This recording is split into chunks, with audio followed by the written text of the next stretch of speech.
ಸಿದ್ದರಾಮಯ್ಯನವರೇ, ರಾಜ್ಯಸಭಾ ಸದಸ್ಯರು,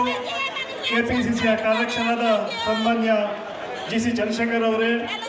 guarantee ಕಮಿಟಿಯ chairman ಹಾಗೂ ಮಾಜಿ ಮಂತ್ರಿಗಳಾದ ಸನ್ಮಾನ್ಯ ಎಂ ರೇವಣ್ಣರವರೇ, ಈ ಭಾಗದ ಪಕ್ಷದ ಅಭ್ಯರ್ಥಿಗಳು ಮಿತ್ರರಾದ ಸನ್ಮಾನ್ಯ ಕೇಶವ ಮೂರ್ತಿ ಅವರೇ, ಜಿಲ್ಲಾ ಕಾಂಗ್ರೆಸ್ ಅಧ್ಯಕ್ಷ ರಾಜೀವ್ ಅವರೇ, ಮಂಜುನಾಥ್ ಗೌಡ್ರೆ, ನಾಗರಾಜ್ ಯಾದವ್ ಅವರೇ,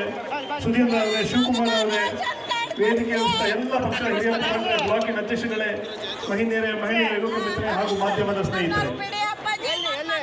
ಈಗಾಗಲೇ ಸಾಕಷ್ಟು ಸಮಯ ಆಗಿದೆ. ತಾವೆಲ್ಲರೂ ಸನ್ಮಾನ್ಯ ಮುಖ್ಯಮಂತ್ರಿಗಳ ನಾವು ನಮ್ಮಲ್ಲಿ ಮನವಿ ಏನಿದ್ರೆ ನಮ್ಮ ಪಕ್ಷದ ಸಂಪೂರ್ಣ ಕೊಟ್ಟು ಆಯ್ಕೆ ಮಾಡಬೇಕು. ಈಗಾಗಲೇ ಸನ್ಮಾನ್ಯ ರೇವಣ್ಣ